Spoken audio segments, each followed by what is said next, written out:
Melanjutkan John Wick chapter 2 kemarin, kali ini kita akan melihat John Wick masih terus berlari setelah status ekskomunikadonya dipublikasikan dan hanya memiliki waktu 1 jam sebelum para anggota pembunuh bayaran di seluruh dunia mengincarnya. Nama John Wick sendiri terlihat berada di peringkat paling atas sekaligus memiliki harga paling tinggi yaitu 14 juta dolar untuk siapapun yang bisa membunuhnya. Bayangkan, hanya seorang diri, tak ada bantuan dan akses kemanapun, semua pihak mengejar dia.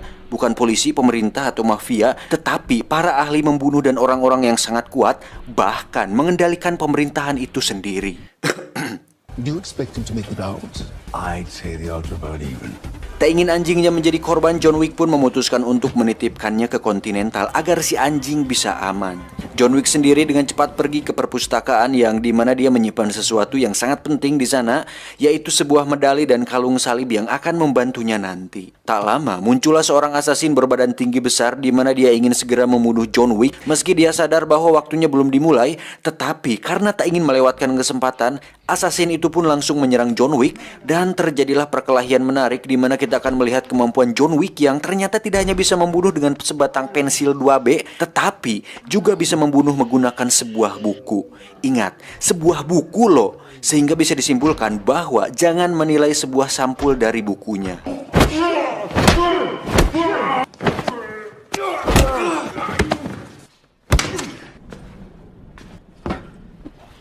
Dengan sisa waktu 10 menit sebelum ekskomunikado, John Wick pun pergi ke dokter yang merupakan salah satu anggota kriminal, di mana John meminta si dokter untuk mengobatinya. Hingga saat waktunya tiba, akhirnya John Wick pun resmi dan sah untuk dibunuh. John Wick, 14 million. Open contract is now in effect. And away we go.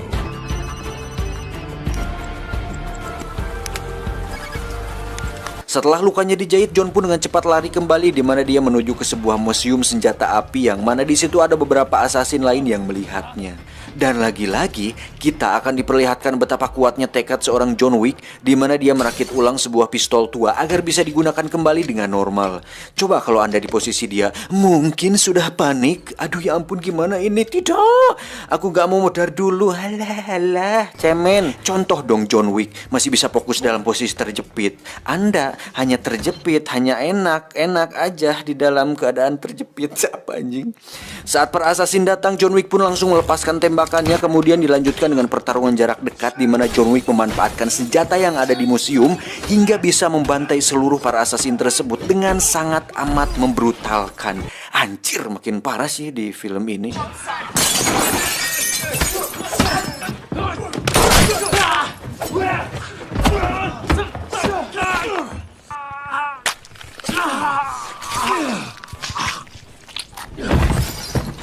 Terakhir, John Wick pun melayangkan sebuah kapak tepat di kepala asasin yang masih hidup. Nggak ada obat sih, gila. Si anjing sendiri baru saja tiba di Hotel Continental di mana di situ ada si resepsionis yang dengan senang hati merawatnya. Dan sampai sini adrenalin kita terus dipacu dan dipaksa untuk tak henti-hentinya merasakan lelahnya menjadi John Wick di mana dia lagi-lagi diserang oleh asasin lain di sebuah kandang kuda, tidak pakai nil.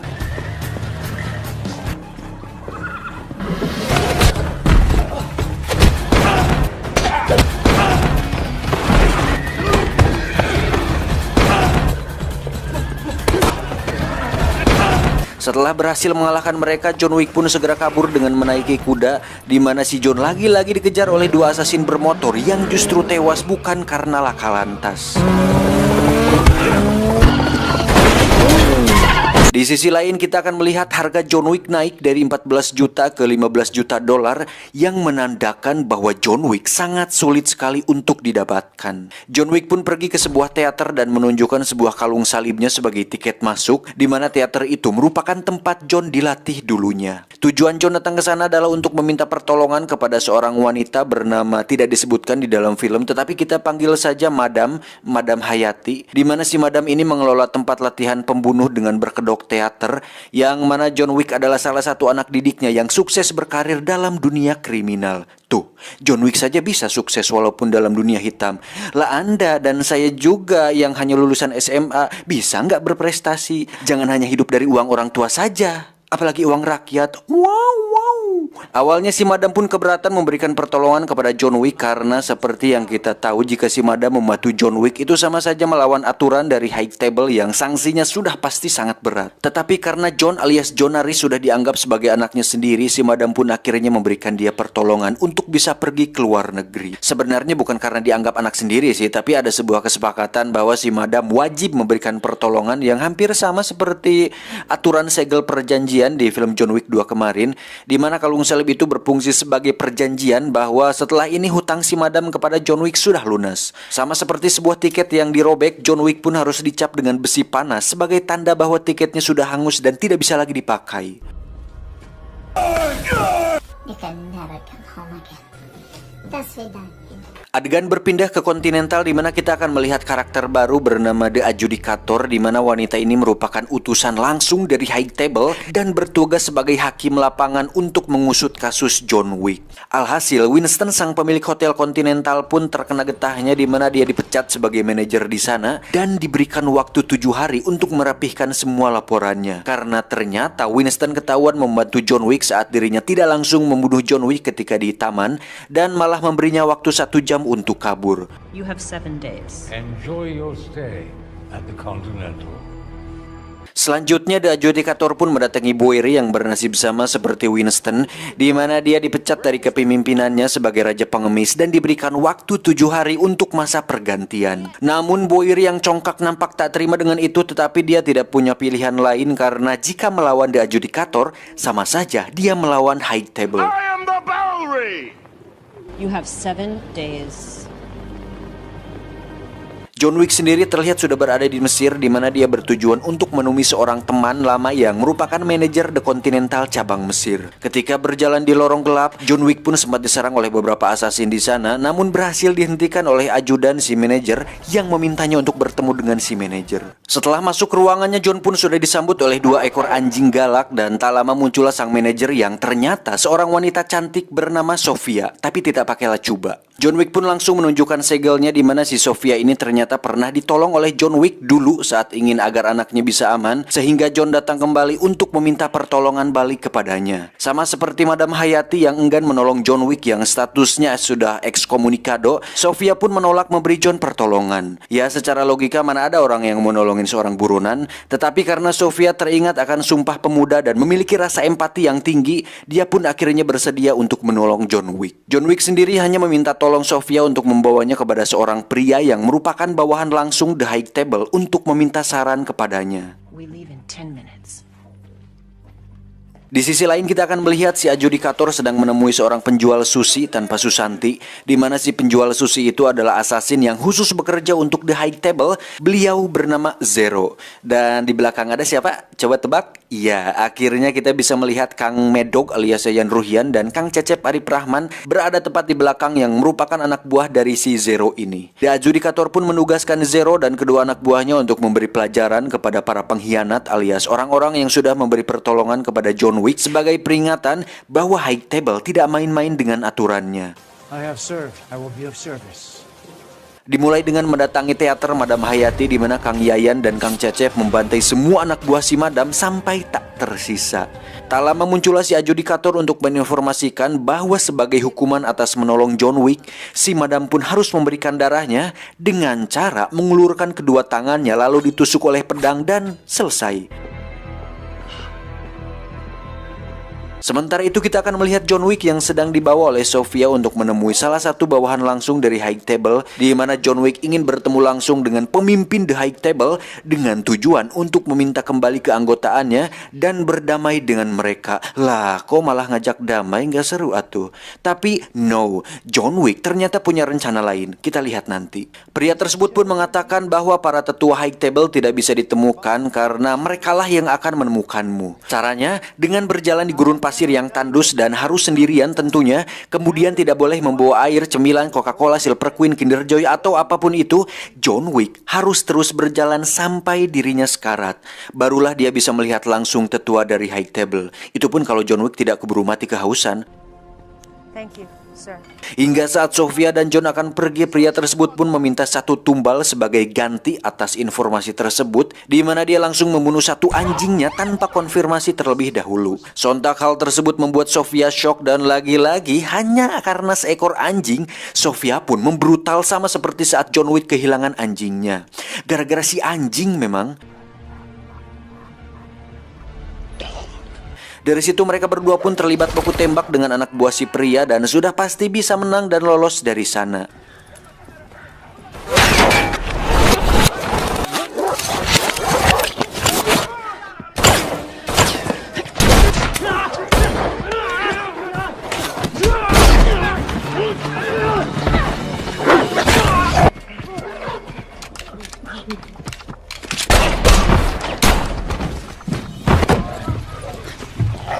Sesuai dengan yang dikatakan si pria, John Wick pun memutuskan untuk berjalan di gurun pasir yang tandus dan berharap akan bertemu dengan tetua The High Table. Dan sejauh mata memandang, John pun hanya bisa melihat padang gurun pasir hingga akhirnya dia pingsan karena kelelahan. Adegan berpindah ke kerajaan pengemis milik Boiri, di mana Zero dan dua akang saya lagi-lagi membantai pasukan Boiri sesuai perintah dari si adjudikator. Hingga saatnya bertemu, Boiri pun disikat beberapa kali hingga tak sadarkan diri.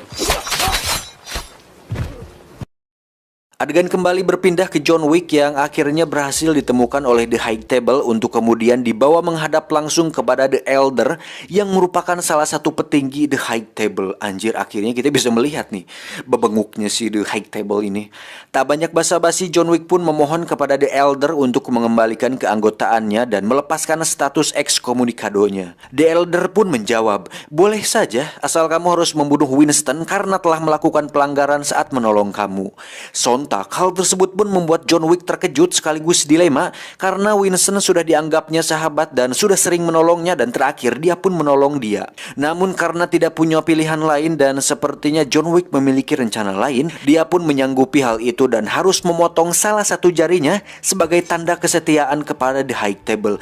Dan anjir, ngilu sumpah pas adegan ini. Si John memang pria bermental laki-laki lah pokoknya. Salut buat saya.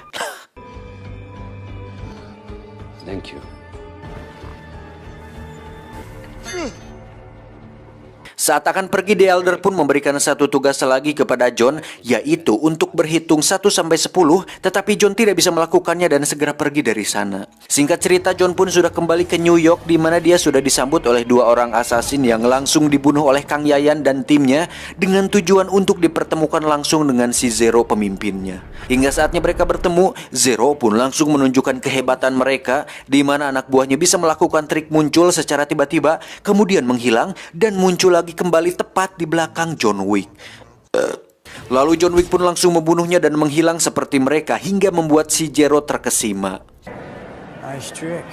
Tak hanya itu, di luar stasiun sudah ada dua assassin bermotor sedang menunggunya. Namun dengan cepat John Wick langsung melumpuhkan satu dari mereka dan menggunakan motornya untuk kabur dari sana. Dan lagi-lagi kita akan beradrenalin ria kembali, di mana John Wick dikejar oleh banyak sekali assassin bermotor berpedang hingga terjadi perkelahian di jalan aspal.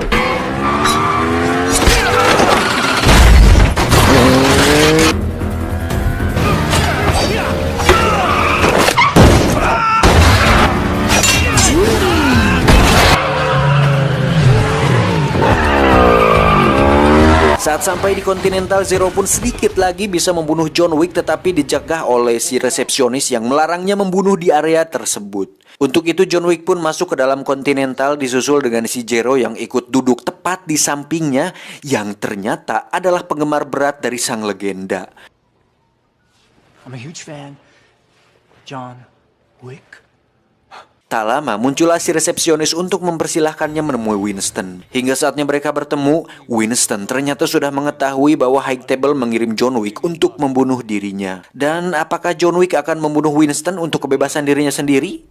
Tak lama muncullah si adjudikator untuk menanyakan pertanyaan yang sama. Dan jawabannya, tentu tidak dong. Winston dan John Wick memilih untuk melawan High Table, dan itu merupakan keputusan yang cukup berani. Dengan cepat si adjudikator pun menghubungi operator untuk merubah status Hotel Continental cabang New York menjadi tidak netral, yang berarti pembunuhan bisa dilakukan di sana. Dan tidak hanya itu, pembersihan akan dilakukan dengan mengirim pasukan khusus untuk membantai pengelola hotel sekaligus John Wick sendiri.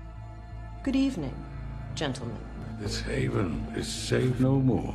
Dengan cepat Winston pun membawa John ke ruang senjatanya untuk mempertahankan diri, di mana John Wick, si resepsionis, dan beberapa anak buah Winston akan mencoba melawan pasukan khusus tersebut sebisa mungkin. See this packing, Parabellum.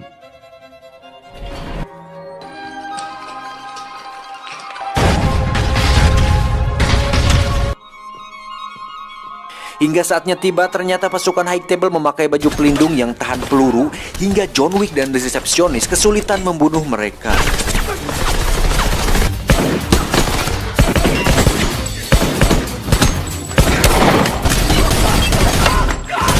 Untuk itu John pun kembali ke ruangan Winston, di mana si resepsionis menyarankan memakai senjata yang bisa menembus baju pelindung mereka, yaitu shotgun level 7. Tak ingin membuang waktu, John Wick pun segera keluar dan membantai mereka semua sampai tak tersisa. Namun hal itu belumlah selesai karena masih ada Zero dan beberapa shinobinya, di mana John harus bertarung kembali dengan mereka tepat di ruang penuh kaca akrilik. Dan betapa kasihannya sang pemeran pengganti John Wick ketika harus dihajar dan terlempar ke kaca berkali-kali hingga membuatnya tersungkur. Namun dengan kekuatan emosi dan tanah sengketa yang semakin meruncing, John Wick pun bangkit dan berhasil membalikan keadaan.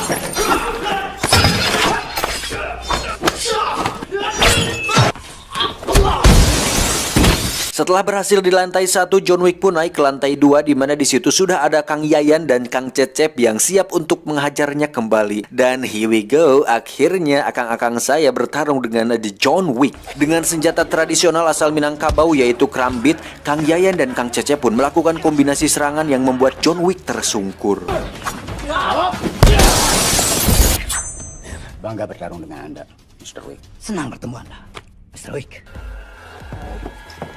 Pada akhirnya John Wick pun bisa mengalahkan mereka berdua, walaupun bukan dengan skill tapi dijatuhkan dari atas. Namun John Wick tidak membunuh mereka berdua dan justru mengatakan, Sampai jumpa.